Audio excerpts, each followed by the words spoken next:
જૂનાગઢની આયુષ હોસ્પિટલ વિવાદમાં આવ્યું છે ત્યારે વેરાવળની મહિલાના હૃદયને બદલે મગજનું ઓપરેશન કરી નાખ્યાનો આક્ષેપ થયો છે। ઓપરેશન બાદ મહિલાની હાલત અત્યંત ગંભીર થઈ। મહિલા કોમામાં સરી પડતા પરિવારજનોએ હોબાળો મચાવ્યો।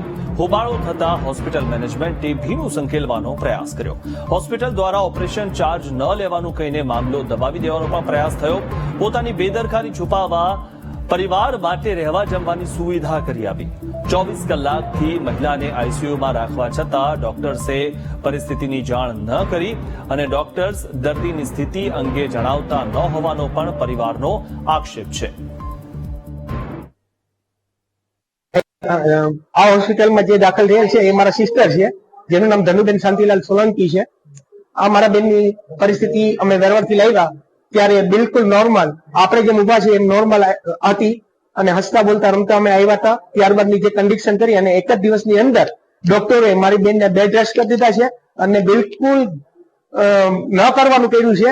જેમની સાથે મગજનું ઓપરેશન, હાથની તકલીફ છે, મગજનું ઓપરેશન કર્યું છે એને, તો મગજનું ઓપરેશન શા માટે કર્યું અને અમને એટલું પણ કહેવામાં આવ્યું હતું કે આના માટેનો 1.5 લાખ રૂપિયાનો ખર્ચ થશે અને આ ઓપરેશન માઇનર છે, સામાન્ય છે, એ થયા પછી આપણે એન્જિયોગ્રાફી કરાવી છે। જોકે એને પહેલા એન્જિયોગ્રાફી કરાવવાની જરૂર હતી।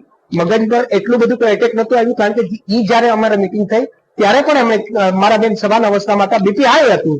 બીપી કેમ હાઈ થઈ ગઈ મને કઈ ખબર નથી, પણ બીપી હાઈ થઈ ગયું એને રિકવરી ન કરી શક્યા આ લોકો અને સીધા અડધો કલાકની અંદર અમને નિર્ણય લેવાનું કીધું અને એમ પણ કીધું કે તમારા બેન કે તમારા જે પેશન્ટ છે એનું અત્યારે ને એટ એ ટાઈમ ઓપરેશન નહીં કરીએ તો પછી એની ગંભીર પરિસ્થિતિ થઈ જશે। એ મમ્મીને અહીંયા લઈને આવ્યા હતા, અમે મમ્મીને લઈને આવ્યા હતા। અમે અહીંયા હાર્ટને કારણે, હાર્ટમાં એક વેઇન કદાચ બ્લોકેજ હોય, જે વેરાવળ ખાતે હોસ્પિટલમાં કોઈ પણ ડોક્ટર ના હોવાને કારણે અમને અહીંયા રિફર કરવામાં આવ્યા હતા અને અહીંયા આવ્યા પછી આ લોકોએ સીધું મારા મમ્મીને ઇન્જેક્શન દઈ દીધું અને ઇન્જેક્શન દીધું એ પ્રમાણે અમને કહેવામાં આવ્યું હતું કે આ ઇન્જેક્શન એવું છે કે જે તમારા મમ્મીને શરીરમાંથી જે બ્લડ છે એને પાતળું કરશે। પણ શરીરમાં બ્લડ પાતળું છે કે જાડું છે એ પેલા ડોક્ટરોએ નક્કી કર્યું। એ મીડિયમના માધ્યમથી હું એમને પૂછવા માંગુ છું, એ લોકોએ કર્યું નથી। વિપરીત પરિસ્થિતિ ઇન્જેક્શન દ્યા પછી આવી છે અને બીજા દિવસે સવારે મારા મમ્મીને બ્રેઇનની તકલીફ થઈ ગઈ છે।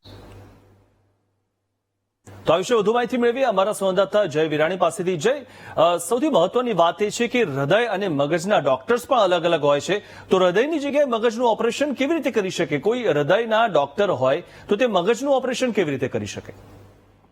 જી મિથુન, ખાસ કરીને જણાવી દઉં કે જે આયુષ હોસ્પિટલ છે જે જૂનાગઢની છે અને જે વેરાવળની મહિલા છે તે હાલત અત્યંત ગંભીર હોય તેને લઈ જે જૂનાગઢની આયુષ હોસ્પિટલમાં દાખલ કરવામાં આવી હતી। તેને હૃદયની સારવારને બદલે મગજનું ઓપરેશન કરી નાખવામાં આવ્યું છે, કેમ કે જે હૃદયનું ઓપરેશન માટે જે ડોક્ટર બોલાવવામાં આવ્યા હતા તેને લઈ એક પરિવાર દ્વારા જે આક્ષેપ પૂર્ણ કરવામાં આવ્યો છે કે જે હૃદયની સારવાર હતી તેને મગજનું ઓપરેશન કરવામાં આવ્યું છે।